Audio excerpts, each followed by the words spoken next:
Alright, we're back here with Watchpoint, Gibraltar, with the Minutemen. They'll be on offense this time around, with the DreamisDead coming up a nice win on Gibraltar with over 3 minutes in the time bank and a successful first checkpoint hold. So this is a similar sort of map. It's quite long as well, like Gibraltar, with many different levels and different. Each section is a bit different from the other, so requiring maybe a couple of hero changes. So, man, it could be a similar story here on Watchpoint Gibraltar.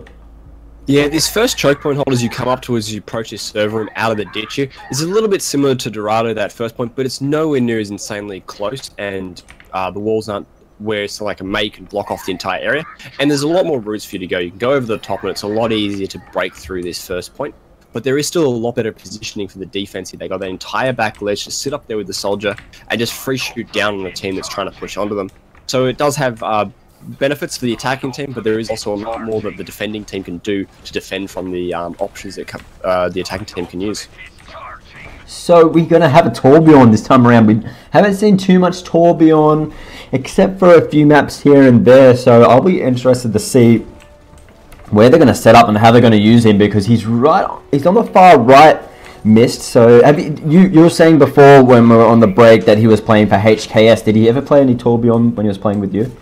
I don't think he was the player that did use Torb, and we typically don't see Torbjorn on Watchpoint Gibraltar here. It's more of a Numbani map. We see Jam pulling it on King's Row. But in this positioning, they're going to play quite aggressive, and they're going to push in off them, trying to react to this turret split. Koth has spotted it. He's taken it out pretty quickly here, so they'll be able to reset, fall back to mainframe, and then set up another Torbjorn turret somewhere. So I expect it to be close to mainframe and a good position where the team can secure it, but he hasn't put it down yet. Looks like he's probably going to put in server room here so that when they try and push out of this ditch, he's going to put that damage out on the side there and maybe bait them out of their ditch, so they have to either face the rest of the team who are playing on that left-hand side there or turn around for the server room. I'd like to see the DreamisDead to hold closer to the server room, but because you can see the advantage is coming up from the Minutemen right now, and it's very hard to defend from the back, and some of them have been caught out, but Jagsy Hunter does help turn things around with getting the kill on top of Raving Raptor as they forcing them back down the ditch. Miss gets the kill on Swanky Pants as well, so it's forced Minutemen on the back foot. Yeah, they had to turn around and react to that, and then we just saw Hydraulics there push up to that turret and deal with it, and then he was out of position. He didn't have that shield up in front of the rest of his team.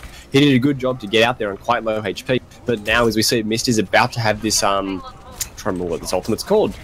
Modern core ready to then defend. Now he's actually moving up to the high ground out of the server room, so it's going to be shooting down on them. They're going to have to turn, or maybe commit a player up there, and without a diva, they don't really have a great answer for that Torbjorn.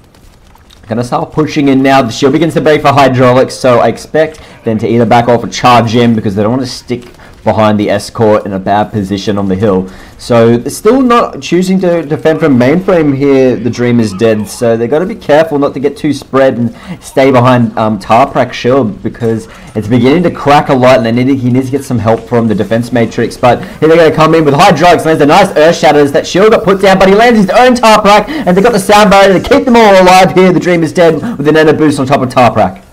Yeah, that Transcendence coming out a little bit late there. We saw that Earth Shatter just kind of Miss getting Earth Shattered and that turret getting stunned along with him during that Molten Core, but Tarprak following back up with his own Earth Shatter there, keeping this team alive where they could have fallen down quite quickly there if that didn't come out. And then that Transcendence just a little bit late to keep the players alive, as well as using the boost just to clean through with Tarprak there. Well done from them. They did back up quite early there. They did let them push out of the ditch, which was quite interesting, but they did end up re-engaging quite well off the back of it. Raving Raptor just scouting where they're at. He has a Orb of Harmony on him now, so it's a good idea for him to push up a little bit further now. He's got the orb to heal him and keep him topped up. But Trav is waiting for him though, as Raving Raptor takes out Mist turret from a long range away. He takes it out again. He's trying to rebuild it with the help of Big Banana, so it's a good opportunity for him to get in now. He's on the top side. He finds Mist. He takes him out. The advantage is with the Minutemen now. They choose to push on. Tarprak is a little bit surrounded right now as the Dragon Blade comes out right behind them as the self-destruct is happening right behind there. Trav picks up Nugster with it, so it's quite an even fight right now. Yeah, they're just leaving this cut though. They had a couple of plays that they could have gone back in to stop that cut. They just didn't play near it. And then we just see them quite freely and easily push through there, the Minutemen, onto the first checkpoint there now. Just felt like they're just a little bit passive there from the DreamisDead right now. They're not playing those really early engagements that we did see them do on Dorado. It would have been good to see them push forward with the self-destruct as we had to turn around a couple of the members from the Minutemen. So it's a good opportunity to get there and get it in their face and get some extra damage off. But in any case, they find themselves in the position now in the second phase. They're on the top side here with the high ground. So it's still a good position to hold from. Yeah, now they're gonna play this high ground and probably just jump down. Initiate is a really good grenade. He's there landed by Rakex there on the players, but they don't engage quickly off the back of it. And just not playing Lucio is quite interesting to see from both of these teams, just favouring the Zenyatta over the top of it. Shatters landed all on top of the Minutemen right now. You can see them running rampant right now, the Dream Team, and they've taken out Nugstar and Hydraulics here with the help of Tarprak. He's got himself a nice triple kill in that exchange. Yeah, just by having that Lucio over the Zenyatta means they can engage quite quickly, use that speed boost and push on the top of them, and there's nowhere that we can see Minutemen retreat to. There's no speed to get them out of there. And even with the Transcendence, and a grenade can completely shut that down sometimes, as we've seen them do already. They're going to start pushing him through the bottom left-hand side here for the offensive, right-hand side for the offensive. I've almost got myself backwards. And they're going to keep moving in. Bio grenade lands on top of the Minutemen right now, so that's a nice grenade landed as the shield begins to break for Hydraulics. The Escort continues to push on. Expect to see the DreamisDead to jump down and join the fight, but they're all healed up nicely, the Minutemen. The Dragon Blade has been popped here by Miss. He's in the back line, picks up a double kill. He's looking for more. He's cornered out Swanky Pants, takes him out, and he's got the nano boost on top of Tarprak to finish off the fight. Yeah, that Earthshatter just missing that player miss there with that Dragon Blade. It did put Tarprak on the floor there while he was boosted, but it just wasn't enough in the end. Missed it already, gone through that Dragon Blade, done all the damage that he needed to. Ended up dying, but it was just a little bit too late. As we see, Racket here is just landing a lot of great Ana grenades, but they're just not going in off the back of them. I think they've got an opportunity to engage a little bit earlier. When he does land a triple nade, just stops them healing, and it can be really dangerous here for an attacking team. Minutemen still going through the bottom entrance. They haven't utilised the top side yet. They've caught themselves in a little bit of a bad position, getting some damage thrown down from them from the top side. Draven Raptor's forced to jump down. He gets to deflect off, but it's not going to be enough. He gets taken out by Jagdy Hunter. Missed is there to clean up the big bad banana, and then a world of hurt again, the Minutemen. Yeah, JD Hunter doing a great job to sit up the back and just get free reign. They really need to get somebody in there to deal with him, and just by not running a D.Va here right now. D.Va is so strong in this current meta because it just completely shuts down hit scan. It can shut down so much damage from a team, and you can just sit behind a run-out shot as well and soak that all up. Now, though, they do have a lot of ultimates here. If they commit off a boost, maybe put on the Soldier with Genji here, they could go in off a good combo here, possibly. 35 seconds on the clock, so they have to pull the trigger now, and if they leave it too long, they might be sitting in overtime, even if they win that fight, and waiting on the Escort, and there could be even 2 fights in the next exchange, but the Graviton Surge is going to come out for the Minutemen. They need to get up there. They've got the Dragon Blade, but a Bionic Grenade keeps everyone alive. Raven Raptor is getting in there, but it's not going to be enough. The Transcendence has been popped by the Minutemen to keep some extra pressure on top of the DreamisDead. They're starting to scatter them now with a tactical visor from a big bad banana. A self-destruct comes out, but it's not going to be able to pick up any kills as the damage has already been done with Raven Raptor and big bad banana. They're going to be able to push on here, the Minutemen, and go into the third phase on Watchpoint Gibraltar. Yeah, really good committal by using those ultimates. They did have a nice big bank there. They were able to push straight in off the back of that. It just felt like the DreamisDead didn't have a good solid answer to that. Missed it, have a Dragon Blade. We do have Racket with another boost, so maybe they just want to go in on this next point. Just get him into overtime, maybe win one fight, and then the second fight just win off the back of the overtime and push him off that cart. Escort gets ready to move into the final corner here on Watchpoint Gibraltar, as we've got the DreamisDead. They had a really good start on defense, and they just let it slip. It was their game to lose, and now they're forced to fight here on the last checkpoint, but it's only 54 seconds left on the clock as 1 kill from each team's happening right now, but Mist pops a Dragon Blade. He's already picked up 1 kill. He's looking for Big Bad Banana as well, and he has to reload, so it's cost him his life as the Nebus is on top of Trap, and they're cleaning house right here. The DreamisDead. Yeah, they've got an opportunity to push in. Tav's got this boost here. He needs to clean them off the cart and get his team to come back in. They do have a better respawn. They're going to be able to reinforce off the back here, and it feels like the DreamisDead is going to clean them up. It feels like Minutemen may need to back up a little bit early, but actually Nugs is getting away, which is really good for them right now. It's Tarprak. He's got the Discord on top of him. He needs to wait. He's got his shield up. It's faded right now. So last chance of the game. 20 seconds left. Time is not on the Minutemen side. So with a name like the Minutemen, they should be renaming themselves to the Second Men because that's all they've got right now, Doctor. It's just counting down to 9, 8, and 7. Yeah, there's not much time here, and they need to use this combo. They got a boost here, and they've got a Dragon Blade. Well, we see this Earthshatter just coming up before them, and they can push off the back of this. And we've got the self-destruct put in the back line. He's going to pick up a quadra kill for Trav, and that's going to seal the deal here. The DreamisDead, and it's not dead. I've already mentioned this before. It's definitely alive. Yeah, just the Minutemen just taking a little bit too long there to commit off the back of that. They had ultimates there. They needed to use them a little bit quicker. And once again, we see the DreamisDead going and committing first that time. And by just going and initiating the fights first, you've got a great opportunity to win them from there. Yeah, 2-0. Well, 2 points is all the Minutemen are able to gather. Got a little bit close to the end of the map, but it's a very good opportunity for the DreamisDead to push on and pick up 2 maps back to back. Yep, they're going to be able to get, I think, maybe if they get a solid defense on first point. This is where it comes down to, this first point where they can push through this little choke underneath. We saw the DreamisDead hold quite solid on their first point for a little bit, but then we saw Minutemen just use a good combination of ultimates in the back of a Dragon Blade to push through. They were forced quite late to, they were forced into overtime on that second point, and not much time left on that first point. So there is a lot on DreamisDead. They've got an opportunity to push through quite quickly. And I think off the back of how well they did in Dorado, I think we're going to see somewhat of the same thing.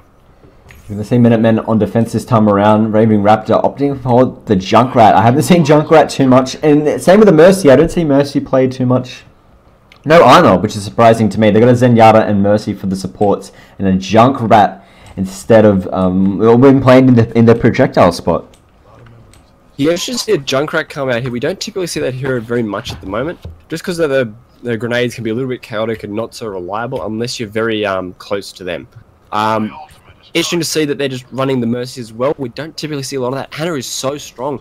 And with that grenade, one thing that is really key about it is not so much the extra heal you get for your team, but the deny on the opposing team.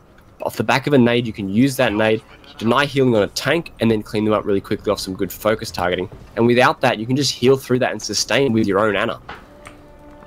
We've got the server room here for the Minutemen. They're not going to go up on the balcony. They're just going to wait here. So usually we see people up on the balcony first, Doctor, and then we see them move back to the server room.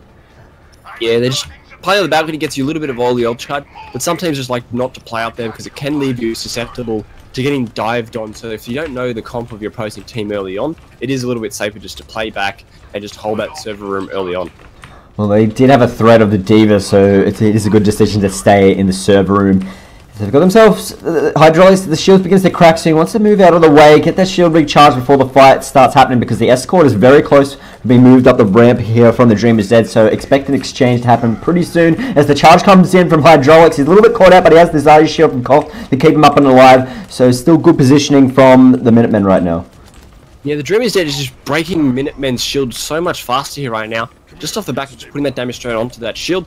As we see hydraulics there, they're keeping that shield up, and just Mist is just peppering it here. And this D.Va as well just winning this trade quite convincingly. Oh, Mist has already charged up the tactical visor, so they're in a very good position if they can break that shield again of hydraulics and use that tactical visor to take down the back line. As Hoss helps pick up the kill on hydraulics, so they've taken him out. They're in a very vulnerable position right now, the Minutemen. Yeah, the DreamisDead are pushing back into serve. They could have actually sat all their players there on that cart and kept it moving forward. The DreamisDead just not paying attention to that. Oh, sorry, the Minutemen just not seeing that cart there. And another great anti grenade here landed by Racket. Yeah, they're gonna dash in here with Jagd Hunter looking for a couple of members. He's chasing them out of the server, and he's taking out Nugster. And then he's got this Reinhardt has turned his back, and Tarpak's gonna charge in on top of Koth. Survives just in time, but then Jagd Hunter comes in to clean up with a beautiful double kill. Yeah, really well done there. Just by forcing him to that server room, they pushed him back really deep into that and just won those shield trades, which meant that Mist there on that soldier could do a great job on that soldier to put that damage on those players and clean up off the back of that. And not really having to commit much. They've got almost all 6 ultimates up here for this next second stage.